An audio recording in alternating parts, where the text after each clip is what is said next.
Hi, this is Myra Kalo, and I am sitting in my car after having dropped off my daughter at school.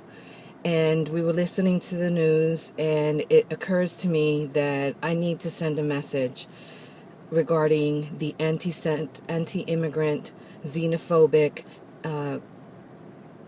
atmosphere that we're having here in our country, and especially regarding asylum seekers, people who are fleeing their countries and seeking refugee status in various places in the world.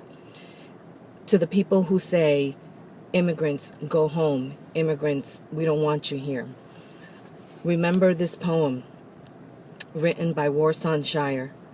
No one leaves home unless home is the mouth of a shark. You only run for the border when you see the whole city running as well. Your neighbors are running faster than you, breathing bloody in their throats. The boy you went to high school with, who you kissed dizzy behind the old tin factory, is now holding a gun bigger than his body. You only leave home when home won't let you stay. No one leaves home unless home is chasing you, fire under your feet, hot blood in your belly. It's not something you ever thought of doing until the blade burned threats into your neck. And even then, you carry the anthem of your breath. Want you to think about what it would take for you to leave the United States. What would it take for you to give up your country? What would it take for you to take your U.S. passport and rip it to pieces, which I can't do because this has so much plastic in it?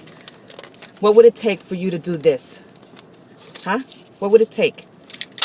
Rip it up into pieces and drop it into a toilet while you sing the national anthem. Oh, say, can you see? What would it take for you to rip up your passport, knowing that you can never come back, knowing that home is the belly of the beast? Huh? Did I make you cry? I hope so. Home is screaming for you to leave. And even then, you carry the anthem of your country, your breath, only tearing up as you tear up your passport into a toilet, sobbing as a mouthful of paper gets swallowed up by the toilet, knowing that you've just made it clear that you can never go back to your country. Because people have to understand, no one puts their children in a boat unless the water is safer than the land. No one burns their palms under train carriages. No one spends days and nights in the stomach of a truck feeding newspaper to their children to eat unless the miles traveled means something more than the journey. No one crawls under fences. No one wants to be beaten. No one wants to be in a refugee camp or strip search where your body is left aching, or in prison, because prison is safer, and the one prison guard is in the middle of the night is better than a truckload of men between your legs. No one could take it. No one could stomach it. No one's skin can be that tough. The go home immigrants sucking our country dry. They smell strange, messed up our country. Now they want to mess up ours. How do the words, the dirty looks, roll off your backs? Maybe because the blow is softer than a limb torn off. Or the words are more tender than the insults, and the insults are easier to swallow. The rubble than your bones being crushed, than seeing your child's body bloody in pieces. I want to go home.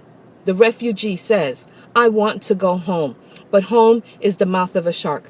Home is the barrel of a gun, and no one would leave home unless home is chasing you to the shore, unless home told you to quicken your legs, leave your clothes behind, crawl through the desert, wade through oceans, drown, save, be hungry, beg, forget your pride. Your survival is more important.